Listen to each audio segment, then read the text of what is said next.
Hey there, welcome to part 2 of our little intro video series here on kind of introductory topics in physics. So today we're going to go more into a deeper dive into measurement and why we have to deal with this crazy thing called SigFigs, which is something that annoys students every single year. But it ties back to this basic concept that in physics we deal with values that are supposed to represent the real world, but we're not doing it like a mathematician does, right? Mathematicians, they just write a fake problem and then they all deal with it, or there's these perfect logical constructs. I don't want to insult mathematicians, but in physics, we're trying to represent the real world. And if we're trying to do that, that means we have to be measuring things. And every time we measure stuff, there's always error. There's always things that isn't perfect. There's something between us and that number, and that's usually a piece of equipment. And different pieces of equipment have different levels of precision, right? Not all pieces of equipment are created equal. On the screen, I've got 4 different scales right here, and you can kind of see that each one of these has a different level of precision, a different way that they would report the mass of an object. And if I put those exact same little pile of screws here on every one of these different scales, you would get a slightly different value. Like this one over here only records exactly to the gram, doesn't even give you a decimal place. This one's on's got 1 decimal place, 1/10 of a gram. Or this one's got 10 hundredths, thousandths of a gram, 3 decimal places. And this analytic scale up here on the top right, this one actually has 4 decimal places, 10 thousandths of a gram, a ridiculously tiny quantity of mass. So sometimes we need to have a really precise measurement of something, and sometimes we don't. But no matter what, we're still measuring something. And every time we measure something, we're having to use a piece of equipment. And that equipment always has a limit to how precise it can go. And this is important to keep this idea in mind as we're talking about this concept of SigFigs. Because when we are measuring something, we're always using some sort of a ruler or a thermometer or a scale or whatever. And these rulers are slightly different levels of precision. Now, we're not talking about accuracy. Accuracy means that it's actually a correct ruler. It's not off, like photocopy too big or too small, or like your scale's not off by 5 pounds. We're assuming that these are accurate rulers. But precision is the amount of lines that are on there. Like how close together can 2 different measurements be? So in this top one right here, which is just a decimeter measurement versus this middle one that's measured in centimeters versus this bottom one that's measured in millimeters, there's a different level of precision in each one of these. And that would change how we recorded or reported a measurement of something. It's how much are we estimating versus how much can we really read off of the piece of equipment. So there's a rule with equipment. We always do all of the red digits plus an estimated digit. So if we take a look at this one, I can't even read a single digit off of here. It's less than 10, and I've got no other lines to go with. So I would look at this one and guess. I'm going to say it's like, about, 7 centimeters, right? That's all I can do is estimate a digit. I don't even have one digit that I'm comfortable with.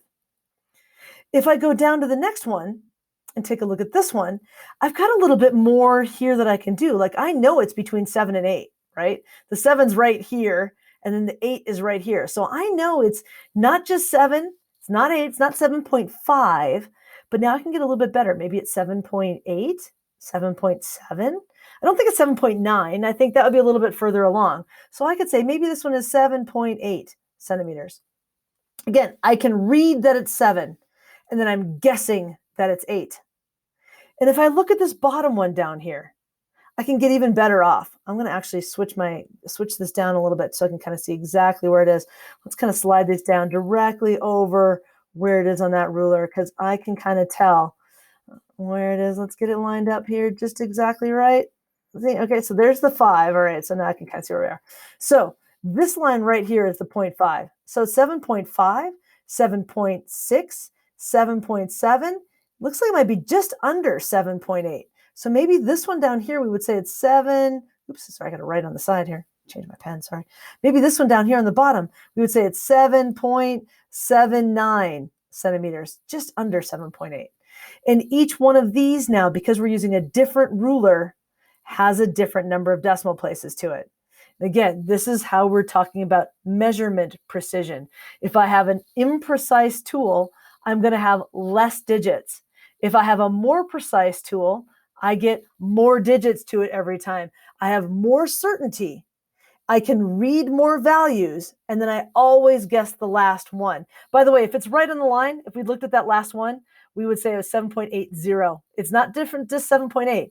It's 7 plus 8 little lines and not even a little bit further. That's precise to that level. So again, it's a little bit different than just guesstimating that it's 7.8. I'm guessing between 7 and 8. Here I know it's exactly on the 0.8 line. That means something different. Measurement uncertainty is about precision, and precision is about the number of digits that we report our values to. So this is the idea of what we call SigFigs, significant figures or significant digits. Really, how precise is our equipment? Again, reproducibility is the idea of if you and I both measured the exact same thing, how close would our measurements be if we're off by one digit? Right? Are we off by like a tiny bit? Are we off by this much? Are we off by this much? Reproducibility. They're really, really close. That last digit, let's look a couple decimal places over. That's a really reproducible value, right? So again, the big idea here is that whatever we're talking about, our last digit is always our estimated digit or our uncertain digit. Or if it's right on the line, we would actually, there's 0. Okay, my dyslexia comes through. Or we would actually write the 0 to say, hey, it's right on that line. So let's take a look at some examples. Here's some pairs of numbers that to a mathematician would be the same value, but to us in physics, if it's representing a measurement, are slightly different values. So there's a difference between 14.3 and 14.32. So what this one means is that our measurement here is between 14 and 15, but closer to 14. What this one means is now our number is between 14.3 and 14.4. But it's just a little bit past 14.3. That's what that means. They're slightly different. I know more precision here. This one right here has 3 SigFigs, and this one right here, as written, has 4 SigFigs. Again, it's more precise because it has more decimal places to it. Same thing, 2 of these guys. Again, on the surface, these are the same value, 1,232.0 versus 1,232.000. This is really exact. This means it's not just a little bit over 1,232. It's not 1,002. My God, I can't even read. 1,232.1 or 1,231.9. It's right on the 2, right? It's right on that line. This one means not only is it right on the line, but it's not even over by a 10th, a 100th, or a 1,000th. It's a really, really, really precise measurement. Exactly 1,232.000. Much more precise. This one here has 1, 2, 3, 4, 5 SigFigs, 5 SF. And this one here has 1, 2, 3, 4, 5, 6, 7 SigFigs. Again, more precise, more digits. We're saying we know more about this value, and the level of precision is quite a bit higher. Okay, this one down here, similar. There's a difference between saying something is 10, 100, 1,000th, more or less, versus exactly 1,000th and not even a 10,000th or 100,000th over or under. Again, it's quite a bit more precise in terms of reading these. Now, these first zeros here don't really count because they're just telling us it's 1,000th. It's not telling us much about the precision. This is our SigFigs, and we'll talk about this more in a little bit here. This has 1 SigFig. This one here has 3 SigFigs. I know, it's going to drive you nuts. Think about it in scientific notation. It may make a little bit more sense. This is 1 times 10 to the minus 3. This is 1.00 times 10 to the minus 3. They're written a little bit differently. And then this last one here, again, is a little bit kind of weird. This is about 152,000, right? 152,000. Did I really count it and it's exactly 152,000, not 152,001 or 151,999? Nah, this usually means it's like, it's about 152,000. This means 1.520, right? When it's written like that, this means 152,000. This means I know it's exact to this level. Plus or minus a couple of singles, but it really is 152,000, not 152,100. It gives us a little bit of a different value. This one right here has 3 SigFigs, and this one right here has 4 SigFigs. Again, it's just a little bit different in terms of the amount of precision. Now, if you're like a normal physics student, you're like, seriously, Beto, what is the difference on this? I know. We'll talk about some more examples here. So with this, it's important to be able to identify how many SigFigs are in a value. Again, I've got another video that I'll put up here that goes into a lot more detail, but exactly how to count the number of SigFigs. But what's really important here is to remember that as we're measuring, Our measurements cannot be better than our equipment, first of all. Second of all, our calculations can't be better than our measurements.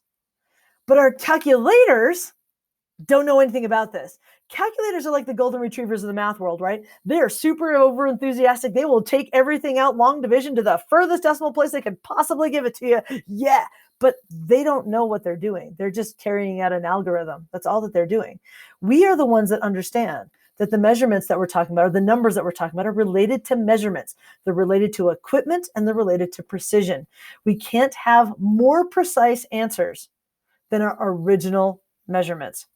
So there's two different rules that you'll need to kind of get used to using in here. I know my picture's kind of overlapping one of them. These are the two rules for doing calculations with SigFigs. Number one, if you're doing multiplication and division, then you need to look at how many SigFigs were in your original values, and your answer needs to be rounded to the least number of SigFigs that were in the original measurements. That's the rule. Again, you have bad, really not precise numbers going in. That means you have to have a not precise answer coming out.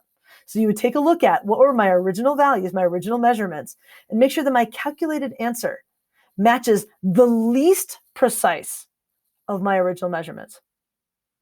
Addition and subtraction is a little bit different. We don't do this as much, but addition and subtraction is a little bit different. Now with this, we have to do it by decimal places. Decimal places is a little bit different simply because of in addition and subtraction, because of the way the units work, the decimal places do accurately represent the precision.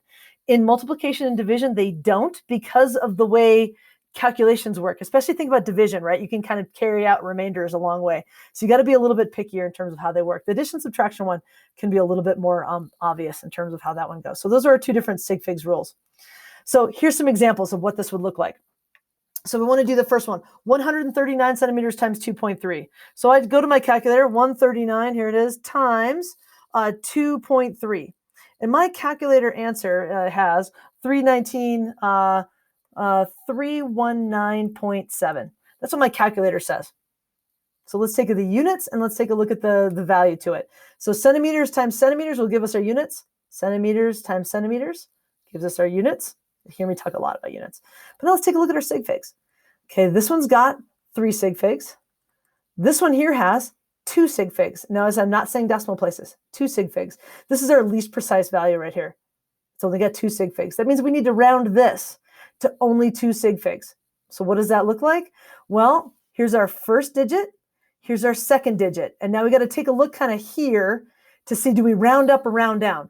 Well, that's higher than 0.5, so we round up. So that means our actual reported value should be 320 would be our correct value in terms of 2 SigFigs. This last 0 here is not a precision 0. It's a placeholder 0, because you know that 320 is different than 319. So you've got to have a placeholder 0 there. You can just call it 32. It's got to be 320, right? This number here is close to 320. So that's a placeholder 0. It does not count as significant. So that is the correct answer there. 2 SigFigs with units. Let's take a look at the second one here. Okay, now this one's addition.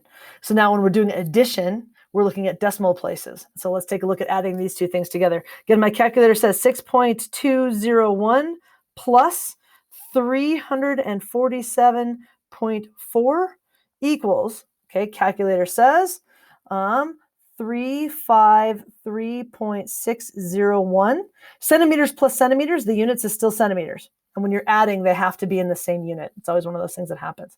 So there's our calculator answer. And this is mathematically correct. But now we've got a not very precise answer and a more precise answer. If we're doing something in centimeters, right, 0.201 of a centimeter is way more precise than 0.4 of a centimeter. This means that our answer can only have 1 decimal place because this is addition. So we're going to take a look at our answer here, and it would be 353.6, 1 decimal place, centimeters would be our correct answer. There it is. Correct with units and SigFigs. And in physics, units and SigFigs always, every single time. I don't have to say it. Okay, last one. Take a look at this one. This would be like a density.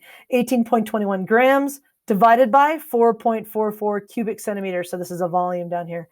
So 18.21 divided by 4.4. All right. Our calculator says 4.138636 3, 6, 4. And knowing you guys, you would have given up long before that, right? Which is totally fine. So how do we report this? Okay, well, units. Let's start with that. Grams divided by cubic centimeters. Grams divided by cubic centimeters. That's fine. That's a compound unit. This is a derived unit known as density. Okay, SigFigs. All right, this one has 4 SigFigs, right? This one here has 2 SigFigs. This one only has 2. That means I have to round my answer now to 2 SigFigs. So there's my first one, and there is my second one. So it's going to be kind of cut off here. And I take a look what's after. Do I round up or round down? 3, or 3/8 is going to be less than 0.5, so I round it down. So this means my final answer, written in 2 SigFigs, would be 4.1 grams per cubic centimeter. And that would be the correct answer for that one. So again, the couple of things to look at these examples. Again, make sure that you're creating your compound units, right? Multiplying and dividing. You actually just combine them. For addition, they have to be in the same unit. So you're literally just adding them together. Again, that's why there's sort of different rules. With multiplying and dividing, you're going by SigFigs. And with addition, you're going with decimal places. Again, some just a little bit funky different practices in terms of what they're doing. So here it isn't a problem. Again, just to see kind of the context, this is our last one here and we'll be done. So what's the speed of an object that moves 32.5 meters in 1.732 seconds? So meters per second is going to be our unit here. 32.5 meters divided by per 1.732 seconds. You can either write it as sec or S is fine for seconds. They're both correct. So again, how do I do this? 32.5 divided by 1.732. Calculator says 18.76443418. That's the full calculator answer, right? All of its glorious decimal places. So how do I report this? Okay. Is it multiplying or dividing? Or is it addition and subtraction? So number one, this is multiplying, dividing in this case. So we have to look at SigFigs. We have to go with our least precise number of SigFigs. 32.5 has 3 SigFigs. 1.732 has 4 SigFigs. So that means our answer can only have the least precise of our measurements. We're not measuring our distances very good. We're measuring our time really well, but we're not measuring our distance very precisely. So we need 3 SigFigs in our answer. So let's take a look. There's number 1, there's number 2, there's number 3, there's our third SigFig. So I'm going to kind of do like this. So now we got to decide this stuff after it, does it round up or round down? Okay, 0.6, it's 0.5 or above, so that means it rounds up. So we would do 1, 8, 7 is going to round up to 8. And then we got to put our units in there. Again, when we're dividing, multiplying, dividing, we just literally write compound units. Meters/seconds. Meters/seconds. So there you go. That is our final answer, 18.8 meters per second. Putting it all together in the context of physics, we've got 2 different measured values. We have a calculated unit, which is speed. We have now rounded it to the correct number of SigFigs as we identified from our original values, and we've created the compound units that go along with it. So there you go. This is the kind of stuff that we do a lot in physics, so be very careful.